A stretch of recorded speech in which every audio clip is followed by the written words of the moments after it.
எப்பவும் ஒரே மாரி செய்யாம, காலையில டிஃபனுக்கோ, இல்லன்னா ஈவினிங் ஸ்நாக்ஸுக்கோ இத செஞ்சு குடுத்து பாருங்க. குழந்தைங்கள்லேருந்து பெரியவங்க வரைக்கும் விரும்பி சாப்பிடுவாங்க. டேஸ்ட் அவ்ளோ நல்லாயிருக்கும். ஈஸியாவும் செஞ்சிடலாம். இது எப்படி செய்யலான்னு பார்ப்போம். பேன்ல வந்து 1 டீஸ்பூன் எண்ணெய் சேர்த்துக்கோங்க. எண்ணெய் நல்லா சூடாகட்டு. சூடான பிறகு 1/4 டீஸ்பூனுக்கும் குறைவா வந்து ஜீரகம் சேர்த்துக்கோங்க. ரொம்ப நெறைய சேர்க்க வேண்டாம் ஜீரகம். கொஞ்சம் சேர்த்தா போதும். ஜீரகம் வந்து நல்லா பொரிஞ்சு வந்த பிறகு 1 கப்பு தண்ணி சேர்த்துருக்கேன். தண்ணி சேர்த்துட்டு இத நல்லா கொதிக்க வைக்கணும். இதுக்கு கூடயே நம்ம வந்து கொஞ்சமா உப்பும் சேர்த்துடலாம். ஒரு 1/4 டீஸ்பூன் போல உப்பு சேர்த்துருக்கேன். உப்பு சேர்த்துட்டு இந்த தண்ணிய நல்லா கொதிக்க விட்டுறலாம்.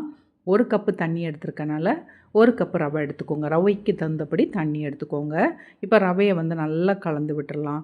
இதே மாரி கலந்து விட்டுட்டு, அடுப்ப வந்து நல்லா சிம்ல வச்சுட்டு, மூடி போட்டு ஒரு 2 நிமிஷம் அந்த ரவைய நல்லா வேக விட்டுறலாம்.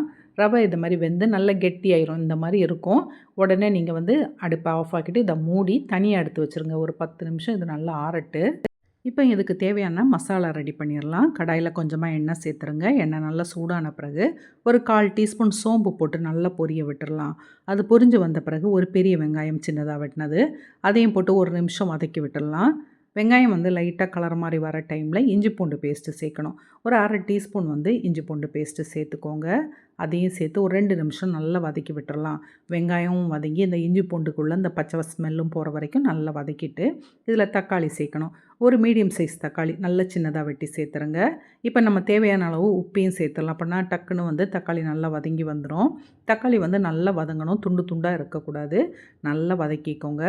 இப்போ இந்த மாதிரி நல்லா வதங்கி வந்த பிறகு கொஞ்சமாக மஞ்சள் பொடி, ஒரு 3/4 டீஸ்பூன் மிளகாத்தூள் சேர்த்துருக்கேன். சிக்கன் மசாலா வந்து ஒரு 3/4 டீஸ்பூன். இந்த அவ்வளவு பொடி சேர்த்தா போதும். இது எல்லாத்தையும் போட்டு ஒரு 2 நிமிஷம் பொடி வாசனை போக வதக்கி விட்டுட்டு, ஒரு கேரட்டு நல்லா சின்னதாக வெட்டினது. கேரட்டெல்லாம் உங்களுக்கு டேஸ்ட்டுக்கு எவ்வளோ வேணுமோ சேர்த்துக்கோங்க.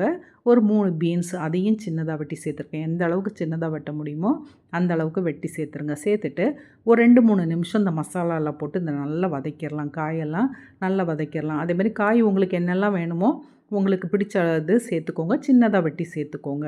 நான் பீன்ஸு, கேரட் சேர்த்துருக்கேன். அதை போட்டு ஒரு 2, 3 நிமிஷம் வதக்கிட்டு, ஒரு 3 உருளைக்கிழங்கு நல்லா குக்கரில் போட்டு நல்லா வேக வச்சுட்டு, தோலெல்லாம் எடுத்துட்டு, நல்லா உடச்சிக்கோங்க. துண்டு துண்டாகவே இருக்கக்கூடாது. நல்லா கையை வச்சு நல்லா மசிச்சுட்டு, அதை இதுக்கு கூட சேர்த்து நல்லா கலந்து விட்டுருங்க. உருளைக்கிழங்கும் வந்து மசாலாவில் நல்லா கலந்து வரணும். இதை மாதிரி நல்லா கலந்து விட்டுருங்க. இப்போ வந்து உருளைக்கிழங்கு, இந்த கேரட்டு, பீன்ஸ் எல்லாமே நல்லா கலந்து வந்துட்டுது.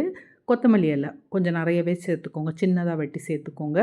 கொஞ்சமாக எலுமிச்சம்பழம் ஜூஸ் ரொம்ப நிறைய சேர்க்காதீங்க. கொஞ்சமாக சேர்த்து கலந்து விட்டுட்டு இதையும் இறக்கி வச்சுருங்க. ரவை வந்து இப்போ நல்லா ஆறியிருக்கும். கையில் கொஞ்சமாக எண்ணெய் தடவிட்டு இதை நல்லா பிசைஞ்சிடலாம். மாவு வந்து ரொம்ப ட்ரையாக இருக்கிற மாதிரி தோணுச்சுதுன்னா கொஞ்சம் கொஞ்சமாக தண்ணி தெளிச்சுக்கோங்க. இது கொஞ்சம் ட்ரையாக இருக்குது. நான் கொஞ்சம் கொஞ்சமாக தண்ணி தெளித்து நம்ம சப்பாத்தி மாவுலாம் பிசைவோம் பார்த்திங்களா, அந்த மாதிரி நல்லா சாஃப்டாக இந்த மாதிரி பிசைஞ்சு எடுத்துடலாம். இப்போ இதை வந்து நல்லா தேய்க்கணும். நம்ம சப்பாத்திக்கெலாம் தேய்ப்போம் பார்த்திங்களா, அதுமாதிரி தேய்ச்சிக்கோங்க. ஆனால் சப்பாத்திக்கு மெல்லிசாக தேய்ப்போம். இது கொஞ்சம் கனமாக இருக்கணும். ரொம்ப மெல்லிசாவும் இல்லாமல் ரொம்ப கனமாகவும் இல்லாமல் தேய்ச்சிக்கோங்க. இதை மாதிரி தேய்ச்சிட்டு ஒரு கப்போ இல்லைன்னா உங்களுக்கு எந்த ஷேப்பு வேணுமோ அதை வச்சு இதை மாதிரி ரவுண்டாக கட் பண்ணி எடுத்துருங்க. இதை மாதிரி எல்லாத்தையுமே நம்ம கட் பண்ணி எடுத்து வச்சிடலாம். இப்போ வந்து ரவுண்டாக கட் பண்ணி வச்சுருக்கிறது ஒன்று எடுத்துக்கோங்க. எடுத்துகிட்டு நம்ம மசாலா ரெடி பண்ணி வச்சுருந்தோம் பார்த்திங்களா, அதுலேருந்து ஒரு சின்ன உருண்டை எடுத்துக்கோங்க. எலுமிச்சம்பழம் அளவுக்கு ஒரு உருண்டை எடுத்து நல்லா உருட்டிட்டு கையில் வச்சு ரவுண்டாக தட்டிக்கோங்க. ரொம்ப மெல்லிசாவும் இல்லாமல் ரொம்ப கனமாகவும் இல்லாமல் இதை மாதிரி ரவுண்டாக தட்டிட்டு அதுக்கு மேலே வச்சுருங்க. வச்சுட்டு இதுக்கு மேலே இன்னொரு ரவுண்டாக கட் பண்ணி வச்சுருக்க மாவை வச்சிடலாம். வச்சுட்டு நீங்கள் கத்தி ஒன்று எடுத்துகிட்டு கத்திக்கு பின்னால் உள்ள சைஸை வச்சு உங்களுக்கு வந்து அப்படியே லைன் போட்டு விட்ருங்க. உங்களுக்கு டிசைன் எப்படி வேணும்னா போட்டுக்கோங்க, இல்லைன்னா வேண்டாம். இதை மாதிரி எல்லாம் ரெடி பண்ணி வச்சுருங்க. பேனில் வந்து கொஞ்சம் எண்ணெய் ஊற்றி சூடாக்கிடுங்க. ஒரு 5, 6 டேபிள் ஸ்பூன் வந்து எண்ணெய் சேர்த்துக்கோங்க. எண்ணெய் நல்லா சூடாகட்டு. சூடான பிறகு நம்ம ரெடி பண்ணி வச்சுருக்கோம் பார்த்திங்களா, அது வந்து இதில் எத்தனை பத்துமோ அந்த அளவுக்கு சேர்த்துக்கோங்க. நான் ஒரு 4 எண்ணெய் சேர்த்துருக்கேன். சேர்த்துட்டு மீடியம் ஃப்ளேமில் வச்சு வேக விட்டுருங்க. ஒரு 4, 5 நிமிஷம் ஆகும். கொஞ்சம் நல்லா வேகட்டு. வெந்தால் தான் டேஸ்ட்டு நல்லாயிருக்கும்.